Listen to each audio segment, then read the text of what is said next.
Descubrí que mi vecino cambió el nombre de su Wi-Fi a 1744. Tu esposa te está engañando. 1744 es el número de mi casa. Al principio, pensé que era solo una broma o algún tipo de provocación. Pero al día siguiente, se acercó a hablar conmigo. Dijo que cada mañana, justo después de que yo salía al trabajo, un Nissan negro se estacionaba a unas casas de distancia. El conductor bajaba, caminaba por el lado de mi casa y entraba por atrás. Quise creer que era mentira, pero la forma en que lo describió todo hizo imposible ignorarlo. Aún así, cuando intenté descubrir qué ocurría en realidad, me di cuenta de que nada era lo que parecía. El vecino no era solo un tipo entrometido, y la infidelidad de mi esposa era solo el comienzo de algo mucho más grande. La primera vez que vi el nombre del Wi-Fi, 1744, tu esposa te es infiel, me reí. Pensé que quizás uno de los vecinos estaba jugando. Mi número de casa es 1744, y el tipo de enfrente, Javier, tenía un sentido del humor extraño. Una vez renombró su Wi-Fi como furgoneta de vigilancia de la policía solo para asustar a los adolescentes de al lado, pero esta vez se sintió diferente. El nombre no era gracioso. Se sentía dirigido. Esa noche, le pregunté a mi esposa, Emilia, si había notado algo raro. Ella levantó la vista del teléfono, confundida, y dijo que no. Su rostro no cambió, ni siquiera parpadeó. Quise creerle. Llevábamos 9 años casados. Confiaba en ella más que en nadie. A la mañana siguiente, cuando salía al trabajo, Javier me hizo señas para que me acercara. Tenía esa mirada seria, como de alguien que había ensayado lo que iba a decir. Necesito contarte algo, dijo en voz baja. Cada mañana después de que te vas, un auto se estaciona a unas casas de distancia. Nissan negro. El mismo todos los días. El conductor camina alrededor de tu casa y entra por la puerta trasera. Yo solo lo miré. ¿Estás seguro de que es mi casa? Positivo, respondió. Incluso tomé una foto. Me mostró una foto borrosa en el teléfono, pero reconocí la cerca del jardín trasero. Mi cerca.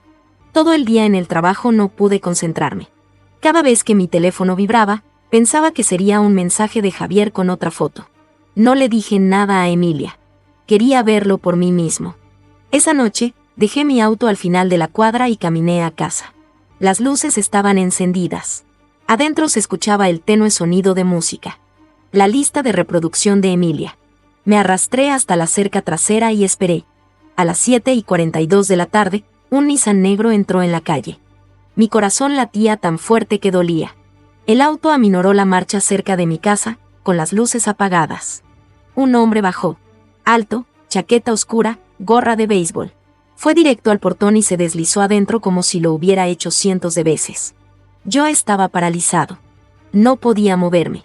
Entonces vi a Emilia abrir la puerta. No parecía sorprendida. Ni siquiera revisó si había alguien alrededor. Solo lo dejó entrar. No recuerdo cuánto tiempo estuve allí. Mis manos temblaban. Pensé en entrar, en enfrentarlos a los dos ahí mismo, pero algo en la forma en que ella lo miró me detuvo. No era lo que esperaba. Ella parecía asustada, no culpable, ni romántica, solo asustada. Esa noche no entré en casa. Conduje hasta un motel en las afueras del pueblo y no dormí en absoluto. Por la mañana, regresé a casa como si nada hubiera pasado. Emilia estaba preparando el desayuno. Me sonrió y me preguntó si había dormido bien. Le dije que sí. Pero noté algo que no había visto antes, un moretón tenue en su muñeca. Y de repente, ya no estaba seguro de quién era la verdadera amenaza. Ese moretón en la muñeca de Emilia no se me iba de la cabeza. No era la clase de marca que te haces al golpearte con algo. Parecía que alguien la había agarrado con fuerza, con los dedos aún visibles, pero no dije nada. Solo la observé moverse por la cocina, actuando como si todo estuviera bien. Cuando alcanzó una taza, su manga se deslizó de nuevo y vi otro moretón más arriba en su brazo. Ella notó que la miraba y rápidamente se bajó la manga. ¿Todo bien?, pregunté. Sí, respondió demasiado rápido. ¿Por qué no iba a estarlo? Asentí, fingiendo aceptarlo, pero mi estómago se retorció por la forma en que evitaba mi mirada. Ya no era culpa. Era miedo. Esa noche, le escribí a Javier. Ese tipo, el del Nissan negro, ¿conseguiste la placa? Respondió casi de inmediato. Sí, tengo algunas fotos. ¿Quieres que te las envíe? Cuando abrí la foto, me paralicé. La placa de matrícula era parcialmente visible, pero el auto en sí me resultaba familiar. Demasiado familiar. Lo había visto una vez antes, estacionado cerca de mi oficina. Perteneció a un hombre llamado Raúl Hoyos. Solía trabajar con Emilia. Hace 2 años ella lo mencionó un par de veces. Solo es un compañero de trabajo, dijo. Un poco intenso, pero inofensivo. Entonces, un día, dejó de hablar de él por completo. Nunca pregunté por qué. Ahora todo volvía a mi memoria. A la mañana siguiente, salí al trabajo como de costumbre, pero en lugar de conducir a la oficina, me estacioné en la calle y esperé. Miré el reloj. A las 8:05 de la mañana, justo según lo previsto, apareció el Nissan negro, pero algo andaba mal. Esta vez, el tipo no se estacionó cerca de la casa. Se estacionó en el callejón, más cerca del jardín trasero de Javier. Entonces, para mi sorpresa, Javier se acercó al auto. Hablaron durante un largo rato.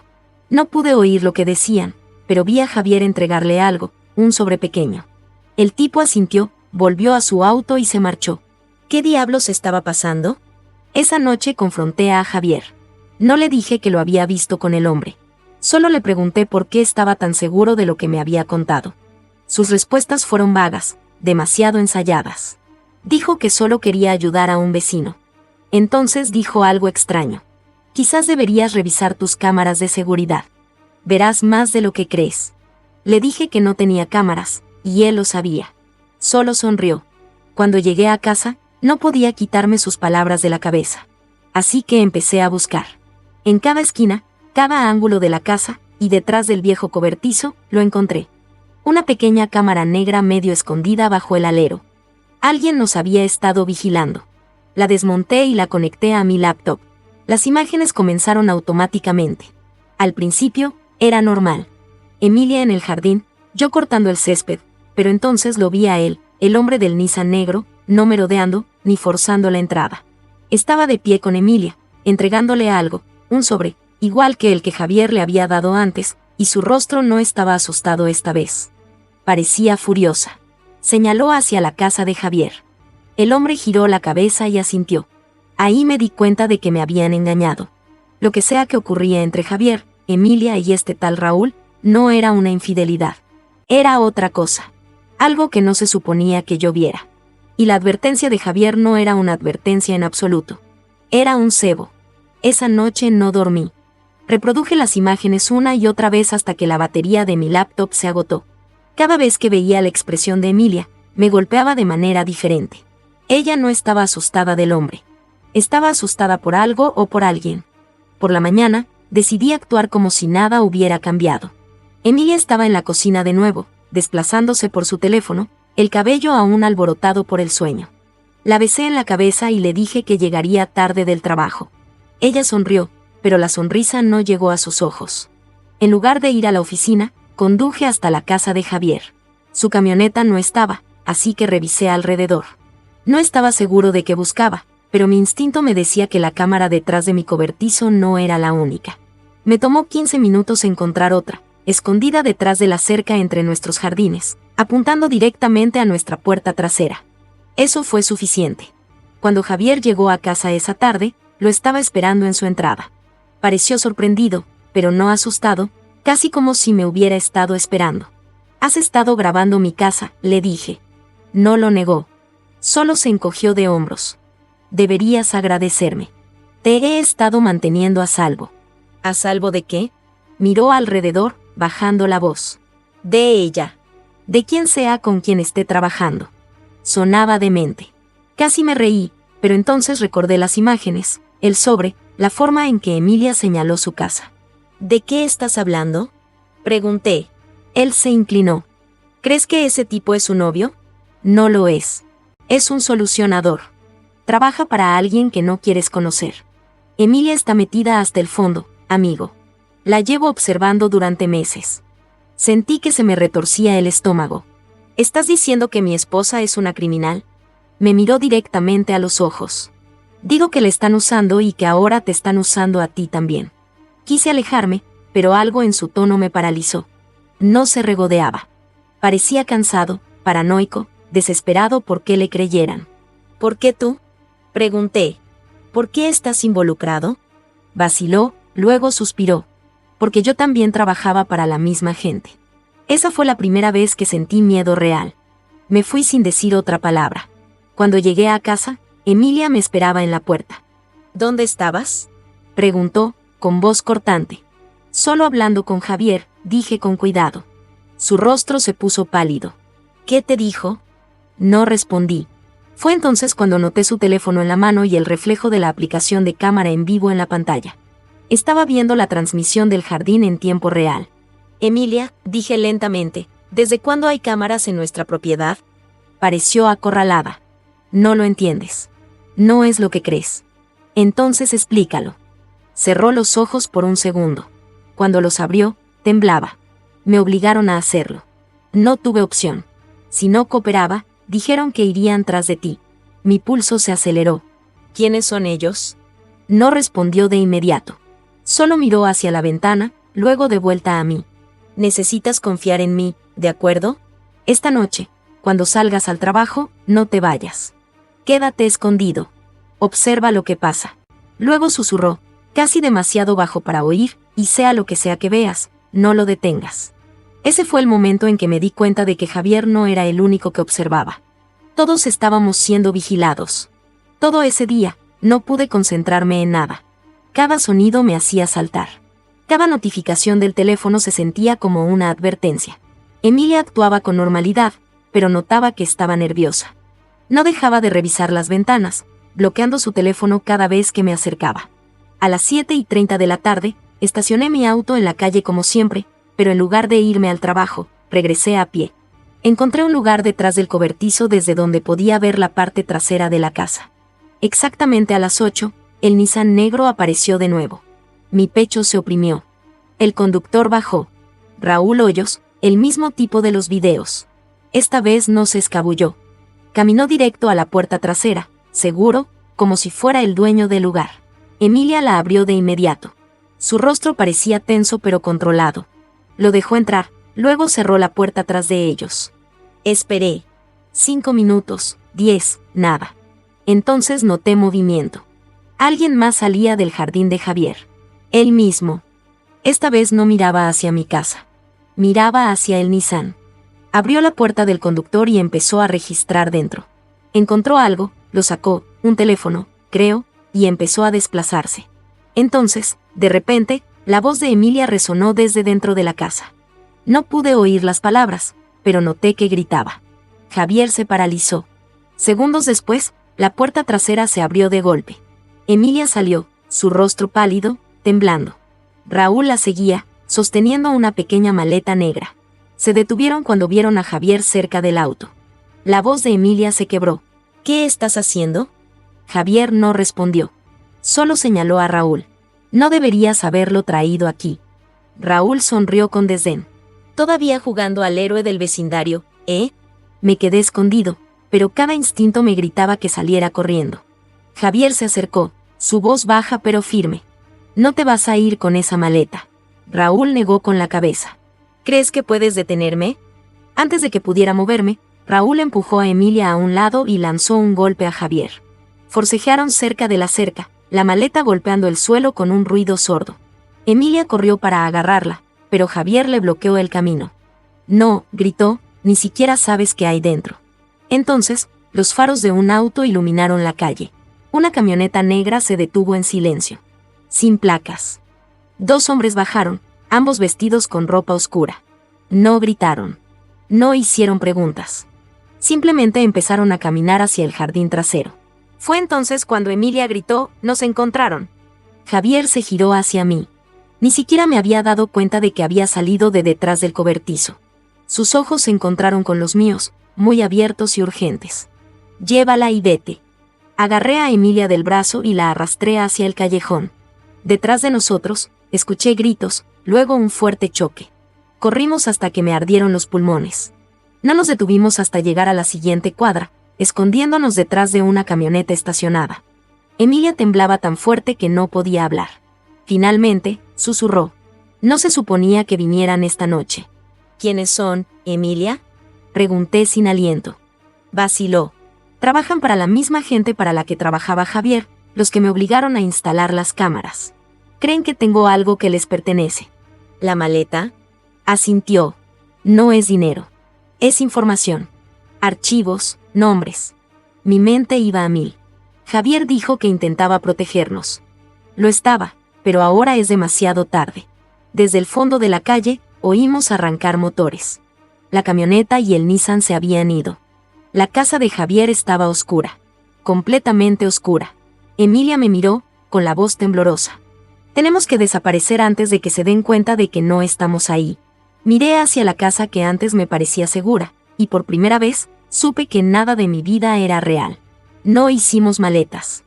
Ni siquiera tomamos nuestros teléfonos. Emilia dijo que mientras menos lleváramos, más difícil sería rastrearnos.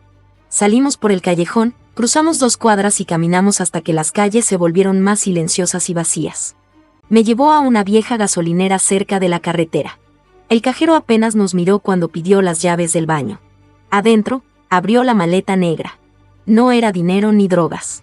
Era una pila de documentos impresos, una memoria USB y 2 tarjetas de identificación con nombres que no reconocía. ¿Qué es esto? Susurré. Vaciló. Todo lo que sé sobre la gente que controla a Raúl y a Javier. ¿Quiénes son? Emilia se frotó las sienes como si intentara evitar desmoronarse. Son parte de un grupo de inteligencia privada. Técnicamente legales, al menos sobre el papel. Vigilan personas para empresas, políticos, cualquiera que pague. Javier trabajó para ellos primero. Raúl era uno de sus ejecutores. Yo debía ser una consultora. La miré fijamente. ¿Consultora de qué? Análisis de datos, dijo. Tenía acceso a bases de datos privadas de clientes, listas de objetivos, rutinas de vigilancia, registros de pagos. Cuando me di cuenta de lo que realmente hacían, intenté renunciar. Fue entonces cuando empezaron a vigilarnos. Era demasiado para procesar. Entonces las cámaras, el nombre del Wi-Fi, todo lo que dijo Javier era ellos intentando asustarme para que volviera al silencio, pero Javier se volvió en su contra. Creía que podía exponer la operación, usarme como palanca. Raúl se enteró y empezó a seguirme. Me senté en el frío azulejo, con la cabeza dando vueltas. Entonces, ¿por qué Javier dijo que te estaban usando? Ella me miró con ojos cansados. Porque era cierto. Él pensó que si te hacía sospechar de mí, te mantendrías alejado y a salvo. No supe qué decir. Por primera vez, no me sentía enojado. Me sentía pequeño, impotente. Emilia guardó los documentos de nuevo en la maleta y se puso de pie. No podemos volver a casa. Estarán vigilándonos. Tenemos que encontrar a Javier. ¿Por qué? Podría estar muerto. Negó con la cabeza. Si lo estuviera, no habrían dejado la casa en pie. Tomamos un autobús con rumbo oeste, sentándonos separados como extraños. Cada vez que alguien nos miraba, Emilia se ponía tensa. Pude ver los moretones en su muñeca de nuevo, otros nuevos. Cuando llegamos a un pueblo pequeño a 2 horas de distancia, era pasada la medianoche. Encontramos un motel barato bajo un nombre diferente. Emilia desapareció en el baño mientras yo me sentaba al borde de la cama, revisando la memoria USB en mi laptop. Había cientos de archivos, fotos de vigilancia, nombres, transferencias bancarias, incluso correos electrónicos encriptados entre Javier, Raúl y alguien etiquetado como DP, probablemente su controlador. Entonces encontré algo que me heló la sangre. Una carpeta titulada 1744, Objetivo. La abrí. Dentro había videos con marcas de tiempo de mí saliendo al trabajo, llegando a casa, yendo al supermercado, incluso una foto mía dormido en el sofá. Emilia salió del baño justo cuando le giraba la pantalla. ¿Por qué hay un archivo sobre mí? Exigí. Su rostro se puso blanco. No se suponía que vieras eso. Respóndeme, Emilia. Se sentó a mi lado lentamente. Porque fuiste parte del plan desde el principio. Nos pusieron juntos. Querían a alguien ordinario, alguien creíble. Nunca se suponía que lo supieras. Todo mi cuerpo se enfrió. ¿Quieres decir que nuestro matrimonio? No, dijo, con la voz quebrada. Ahora es real. Pero al principio me asignaron a ti. No podía respirar. Todo lo que había conocido sobre mi vida, mi hogar, mi matrimonio, todo era parte del plan de otra persona. Y ahora ambos huíamos de la misma gente que lo había construido. No dije una palabra durante un largo rato. Solo me senté allí mirando la pantalla, viendo mi propia vida desarrollarse en clips silenciosos. Cada café matutino, cada mensaje de texto, Cada vez que la besaba para despedirme, Emilia seguía susurrando mi nombre, pero no podía mirarla. ¿Cuándo empezó?, pregunté por fin. Vaciló. Hace 10 años, antes de que nos casáramos. Me giré hacia ella lentamente. ¿Quieres decir antes de que siquiera nos conociéramos? Asintió. Te escogieron antes de que yo siquiera te hablara. Me sentí enfermo. ¿Por qué yo? Trabajabas para Logística Luminar, dijo. Esa empresa era uno de sus clientes más importantes. Pensaron que eventualmente tendrías acceso a los datos financieros que querían, pero nunca lo hiciste. Después de un tiempo, simplemente siguieron vigilando de todos modos. Me reí una vez, amargamente. Así que fui su proyecto fallido. Sus ojos se llenaron de lágrimas.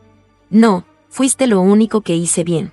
Quise odiarla por decir eso, pero algo en su rostro, el agotamiento, el arrepentimiento, me mantuvo en silencio.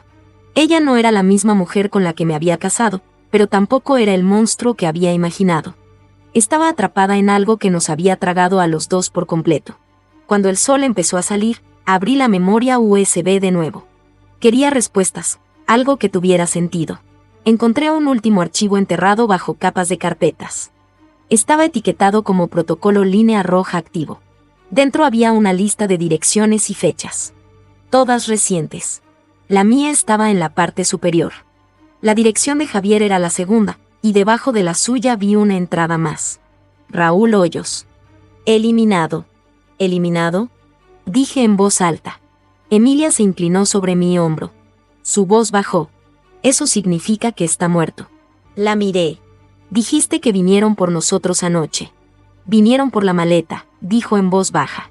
Pero si el nombre de Raúl está en esa lista, significa que Javier podría seguir vivo, por ahora. Se puso de pie y empezó a caminar de un lado a otro. Tenemos que encontrarlo antes que ellos.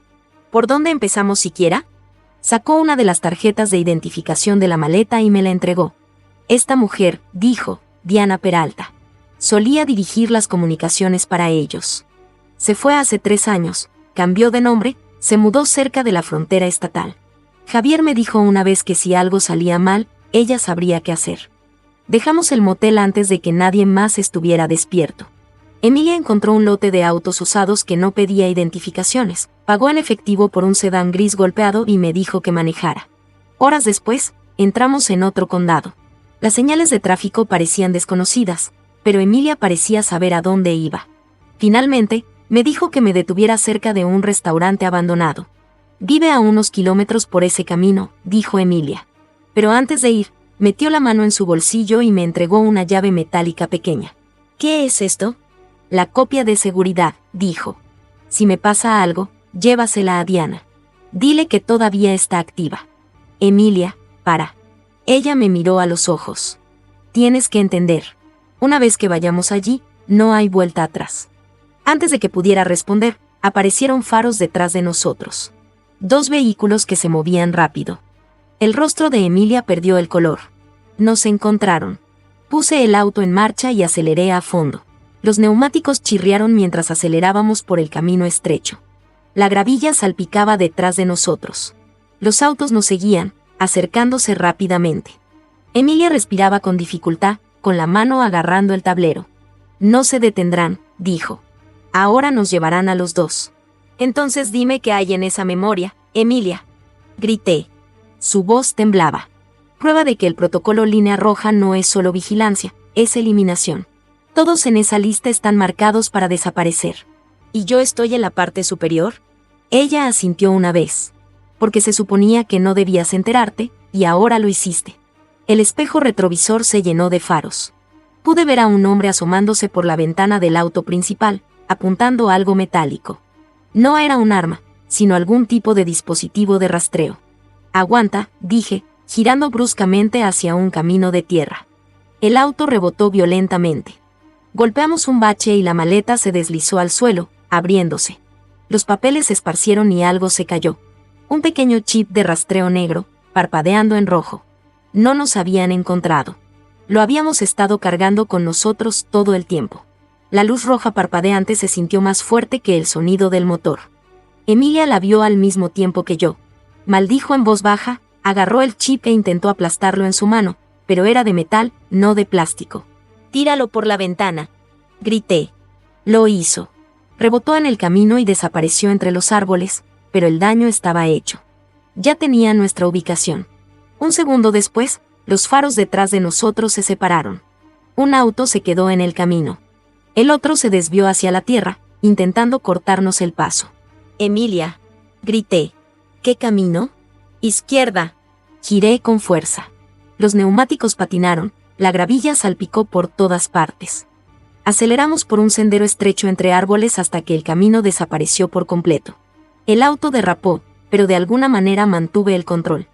Los otros autos no nos siguieron, al menos no inmediatamente. Cuando finalmente nos detuvimos, los dos temblábamos. Mis manos agarraban el volante con tanta fuerza que me dolían. Emilia miró por la ventana trasera, respirando rápido. Tenemos que abandonar el auto. ¿Y a dónde diablos se supone que vayamos? Señaló a través de los árboles. A lo lejos, apenas visible, había una granja vieja con una sola luz encendida. Esa es ella, dijo Emilia. Diana.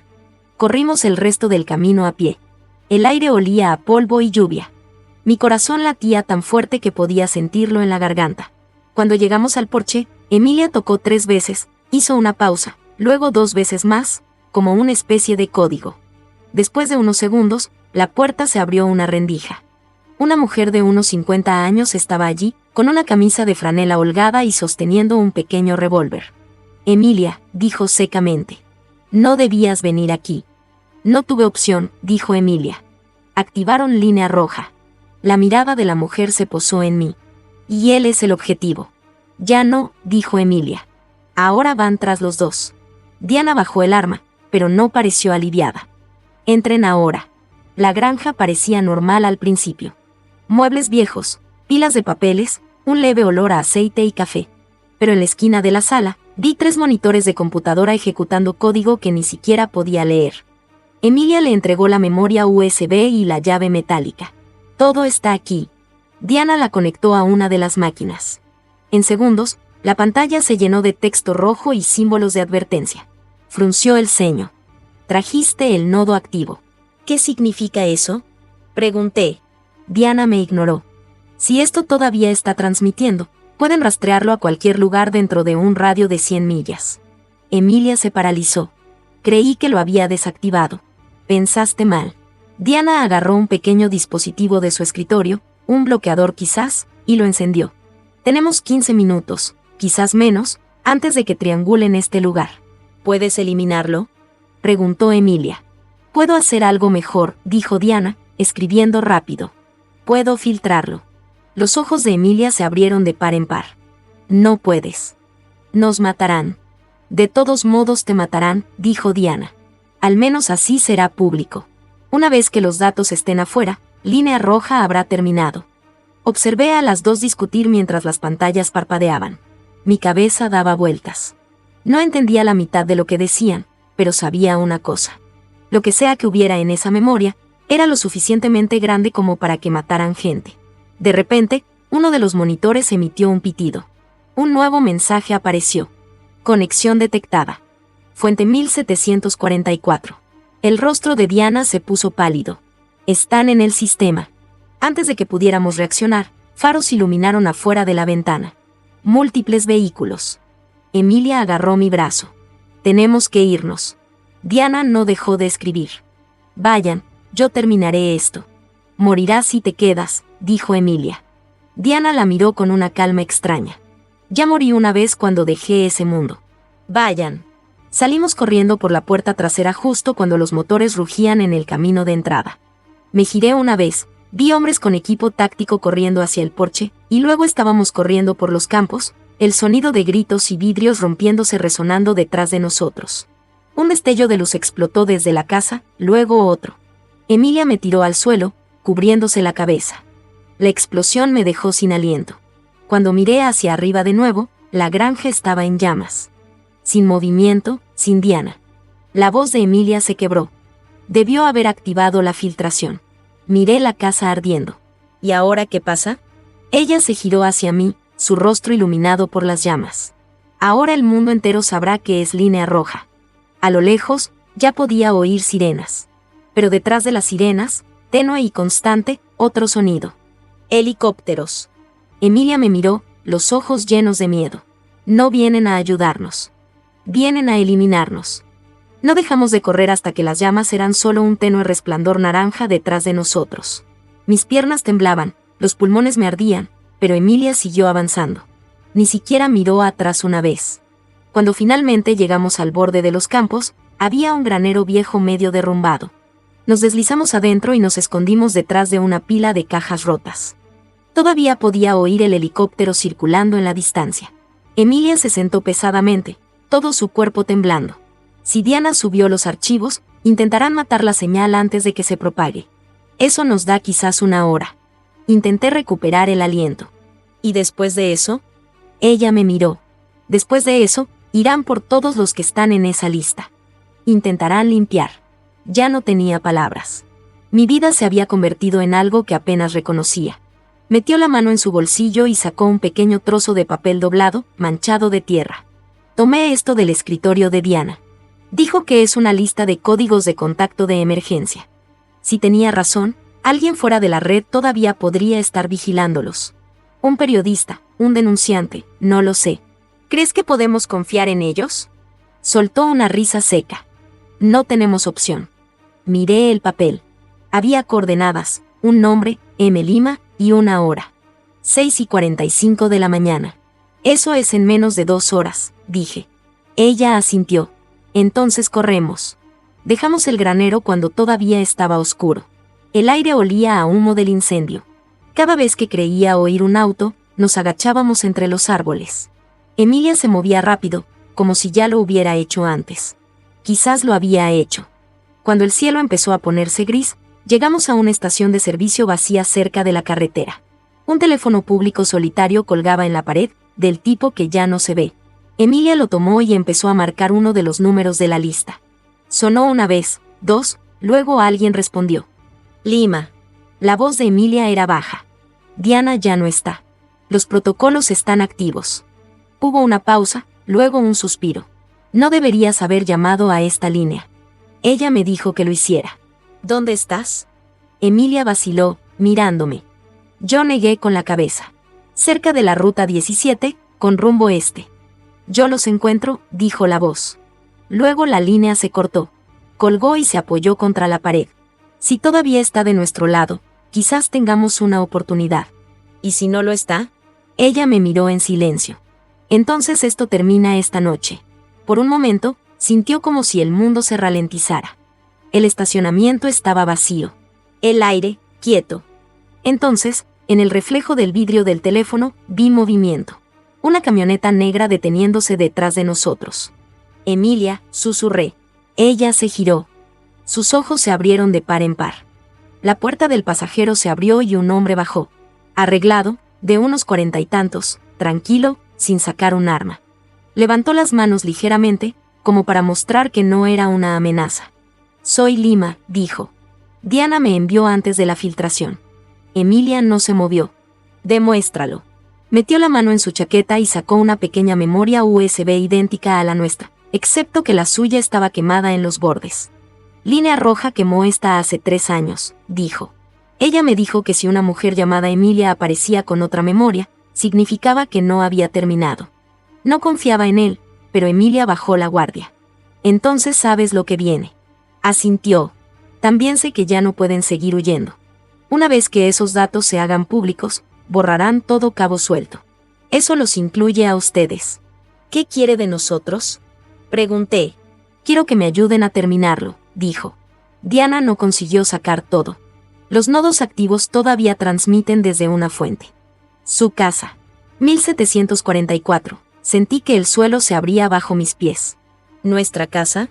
Se quemó. Negó con la cabeza. No, no la destruyeron. La convirtieron en un centro. Cada archivo que han visto, cada filtración, pasa por esa dirección ahora. Por eso los etiquetaron como objetivo 1744. No es solo vigilancia. Es el núcleo del sistema. La voz de Emilia era apenas un suspiro. ¿Estás diciendo que están usando nuestro hogar como el centro de línea roja? Sí, dijo Lima. Y si no lo desconectamos antes del amanecer, el protocolo se reiniciará. Todos en esa lista desaparecerán permanentemente. Miré a Emilia. Su rostro lo decía todo. Agotamiento, miedo, pero también algo más. Determinación. Ella se giró hacia Lima. Entonces volvemos. Él asintió una vez. Tendrán una oportunidad. Si nos rastrean, no habrá un segundo intento. Emilia me miró. No tienes que venir. Casi me río. Me metiste en esto, Emilia. Lo veré hasta el final. Lima abrió la parte trasera de la camioneta. Adentro había una laptop, cables y un pequeño dispositivo negro parpadeando lentamente como un monitor cardíaco. Una vez que estemos al alcance de la señal, dijo, cortamos el núcleo y matamos el nodo. ¿Y qué pasa si fallamos? Pregunté. Él me miró, tranquilo pero seguro. Entonces 1744 deja de existir. Y ustedes también. El viaje de regreso a nuestra calle se sintió interminable. Cada milla parecía un recuerdo puesto patas arriba. Lugares que antes significaban algo ahora se sentían como partes de una trampa. Seguí esperando que las camionetas aparecieran en el espejo de nuevo, pero el camino detrás de nosotros permaneció vacío. Lima se sentó en el asiento trasero con su laptop abierta, cables que iban desde ella hasta un transmisor negro en el piso. Emilia observaba el mapa GPS brillando tenuemente en el tablero. Ninguno de los dos habló mucho. Cuando nos acercamos, me di cuenta de que todo el vecindario había sido evacuado. Cada casa oscura, ningún auto estacionado, ningún sonido, solo hileras de entradas vacías y esa extraña sensación de algo esperando. Lima pulsó una tecla. La fuerza de la señal acaba de aumentar. Estamos cerca del centro. Doblamos en nuestra calle. Los números en los buzones pasaron uno por uno hasta que lo vi. 1744, todavía estaba en pie, medio quemada por la noche en que atacaron la casa de Javier, pero no destruida. La puerta principal había desaparecido. Las ventanas estaban ennegrecidas. Una única luz tenue parpadeaba desde adentro como un latido. Emilia alcanzó la manija de la puerta. Vamos juntos. Lima asintió y agarró el equipo. Una vez que me conecte al nodo, necesitaré unos 90 segundos. Ustedes solo manténganlos alejados de mí. Tragué con dificultad. Ellos. Él me miró. Siempre envían un equipo de limpieza. Bajamos. El aire olía a humo y ozono, y cada paso hacia la casa se sentía más pesado. Adentro, las paredes estaban chamuscadas, los muebles volcados, y sin embargo la sala todavía tenía nuestras viejas fotos familiares en el estante. Mi rostro, el de Emilia, sonriendo como si nada hubiera pasado. Lima colocó la laptop en el piso cerca de la chimenea y conectó un cable a algo detrás de la pared. Ahí está, dijo. Construyeron el transmisor en su cableado. Inteligente. La energía pasa directo a través de él. Empezó a escribir rápido. El dispositivo comenzó a zumbar, las luces parpadeando de verde a rojo. Entonces Emilia se paralizó. Alguien está aquí. Me giré. Desde el pasillo, las sombras se movían. 3 figuras con equipo táctil, sin rostro detrás de viseras negras. «Quédense detrás de mí», grité. Lima no dejó de escribir. «Solo deténganlos un minuto». Emilia agarró una barra de metal del piso, parte de una lámpara rota, y dio un paso adelante. El primer agente levantó un arma, pero antes de que pudiera disparar, las luces de la casa parpadearon violentamente.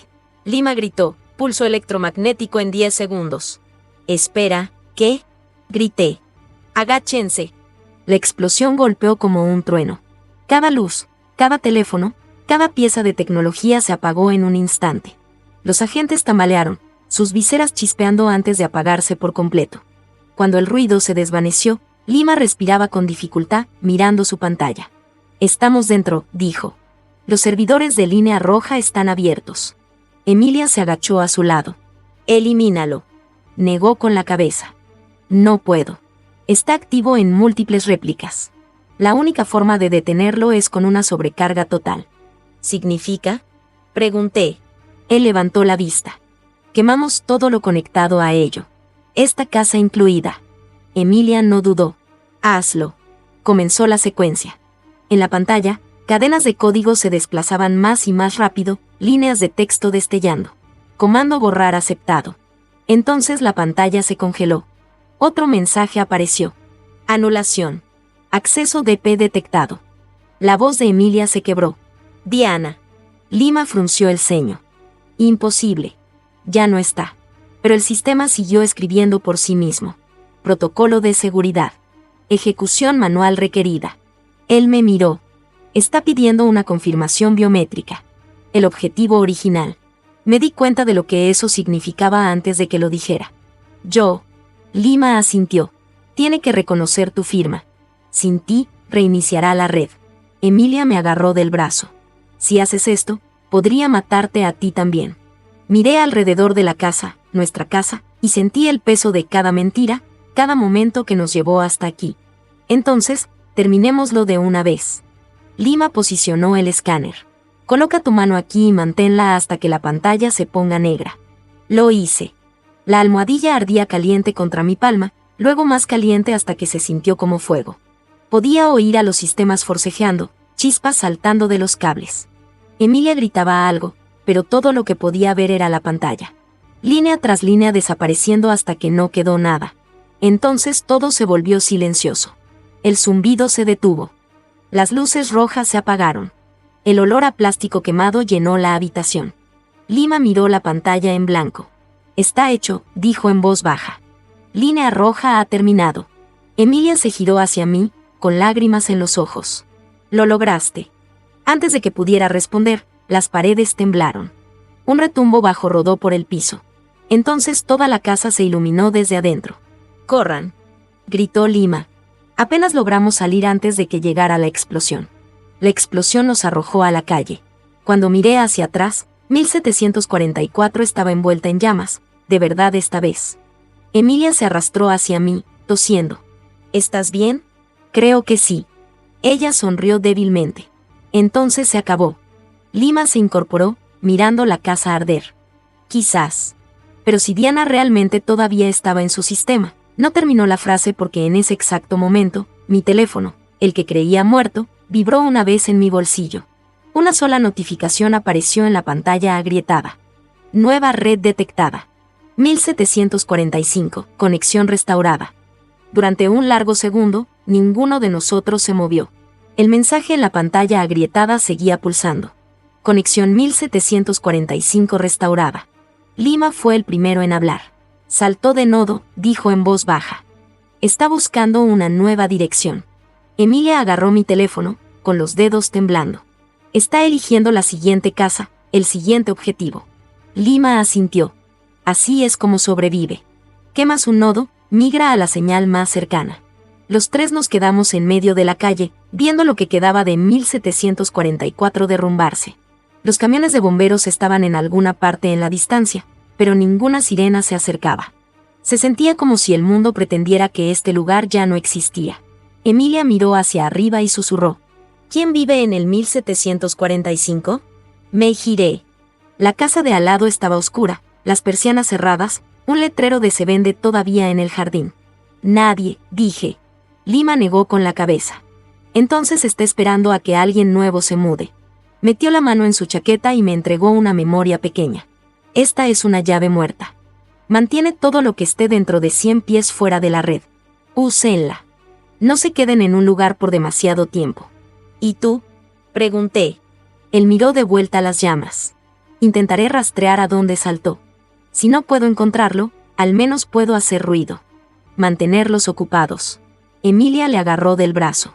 No crees que esto vaya a detenerse nunca, ¿verdad? Lima dio una media sonrisa cansada. No mientras la gente siga construyendo cosas que no entiende. Luego empezó a caminar hacia su camioneta. Emilia y yo nos quedamos allí, con el humo elevándose hacia el cielo.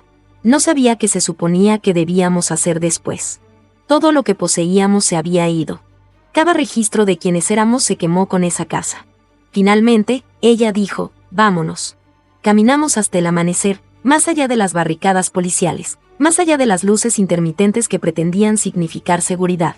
En las afueras del pueblo, se detuvo y miró hacia atrás una última vez. ¿Crees que alguna vez dejarán de vigilar?, preguntó. Negué con la cabeza. Creo que simplemente elegirán a alguien más. Ella deslizó su mano en la mía. Por primera vez en días, no parecía asustada, solo cansada, como si ya hubiera aceptado lo que venía después. Tomamos un autobús con rumbo oeste. Sin equipaje, sin identificaciones, solo la ropa que llevábamos puesta. Apagué mi teléfono, lo envolví en papel de aluminio y lo tiré a un bote de basura en la estación. Durante unas horas, fue silencioso. sin mensajes, sin cámaras, sin máquinas zumbantes de fondo. Solo camino y silencio. Pero alrededor del mediodía, un hombre en el asiento frente a nosotros sacó su teléfono, buscando una señal. Su lista de Wi-Fi apareció en la pantalla por un segundo antes de que la apartara. Pude vislumbrar un nombre. 1745, estás siendo vigilado. Emilia también lo vio, su mano se apretó alrededor de la mía. Ninguno de nosotros dijo nada. Solo seguimos mirando por la ventana mientras el autobús rodaba más lejos hacia el horizonte, pretendiendo por un poco más de tiempo que en realidad habíamos escapado. No olvides suscribirte a tu canal preferido de historias, Crónicas de Reddit.